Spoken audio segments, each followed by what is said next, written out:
Assalamualaikum warahmatullahi wabarakatuh.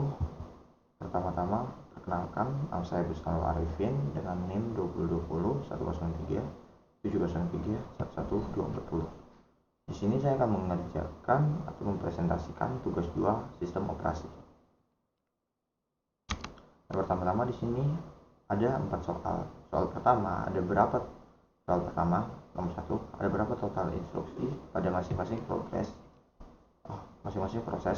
Yang kedua, berapa banyak instruksi yang diproses pada saat siklus fit dilakukan pada masing-masing proses. Jelaskan.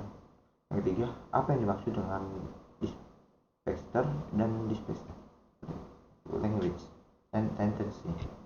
Kenapa hal tersebut harus dilakukan pada saat manajemen proses berlangsung. Jelaskan. Yang keempat, ada berapa total waktu yang dibutuhkan untuk melakukan eksekusi 3 proses tersebut. Jelaskan. Kita masuk ke soal nomor 1. Ada berapa total instruksi pada masing-masing proses? Di sini total instruksinya ada 5. Di mana proses A mengalami 2 instruksi, proses B mengalami 1 instruksi, dan proses C mengalami 3 instruksi. Di situ total instruksi masing-masing prosesnya ada 5. Address yang digunakan untuk proses A adalah 5000 sampai 5011 dan proses B ada 8000 sampai 8003 dan proses C ada 12000 sampai 12011. Oke, lanjut ke nomor 2.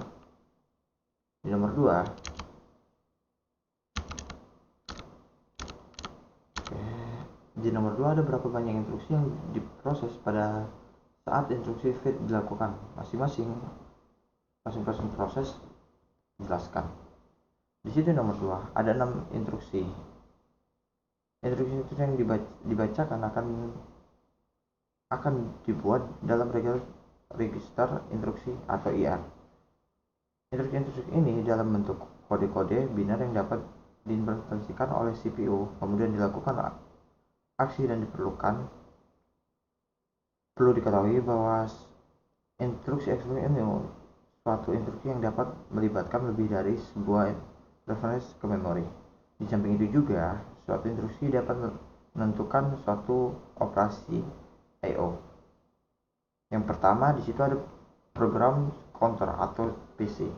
PC sendiri nama lain dari instruction point, merupakan suatu pointer atau petunjuk bagi jumlah instruksi yang ditempatkan di dalam memori dan akan dieksekusi oleh CPU.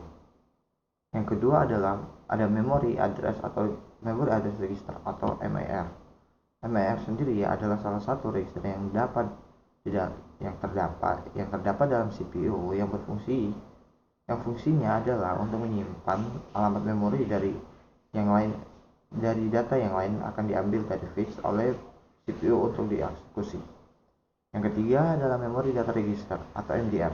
MDR sendiri merupakan register yang terdapat dalam CPU yang fungsinya adalah menyimpan data sementara yang akan dieksekusi oleh CPU. Setiap kali proses fetching berlangsung, data akan disimpan di dalam MDR sebelum dilakukan proses eksekusi. Yang keempat adalah instruction register atau IR. IR sendiri sama seperti MAR dan MDR. IR ini terletak di CPU. IR ini terletak di dalam CPU. IR ini bertanggung jawab untuk menyimpan instruksi yang akan dieksekusi oleh CPU. Yang kelima ada control unit atau CU. CU mengatur proses fetching internet maupun data yang memori ke CPU. Selain itu juga mengatur untuk yang lain dengan menyediakan timing dan counter signal. Yang terakhir ada Adaptive Logic Unit atau ALU. ALU merupakan sirkuit digital yang terdapat di dalam CPU yang memiliki fungsi untuk melakukan komputasi aritmetik dan logikal. Kita lanjut di step selanjutnya. Apa yang dimaksud dengan dan kenapa hal tersebut harus dilakukan pada saat manajemen proses berlangsung? Menjelaskan. Dispenser dan adalah mode yang memberikan kontrol pada CPU terhadap proses yang dipilih dengan short-term scheduling. Hal ini dilakukan pada saat manajemen proses berlangsung, karena scheduler digunakan untuk berpindah ke proses lain. Proses dispatcher harus dilakukan secepat mungkin. Waktu yang diperlukan oleh scheduler untuk menghentikan suatu proses dan memulai untuk menjalankan proses yang lain disebut dispatch latency.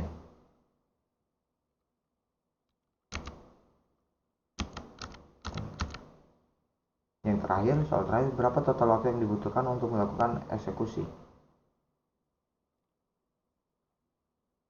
Total waktu yang dibutuhkan untuk melakukan eksekusi ada 3.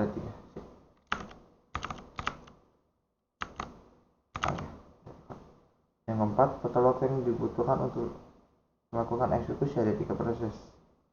Jelaskan. Di sini total waktu yang dibutuhkan untuk melakukan eksekusi ada 3 proses ada 3 proses, dan di situ berapa lamanya ada 28 detik. Dapat 28 address yang di mana setiap address akan dieksekusi selama 1 detik. Prosesnya seperti ini. Misal proses A berjalan terus, kemudian di timeout. Ketika proses ini sudah selesai, semisal 6 detik, berarti proses ini harus berganti ke proses yang lain.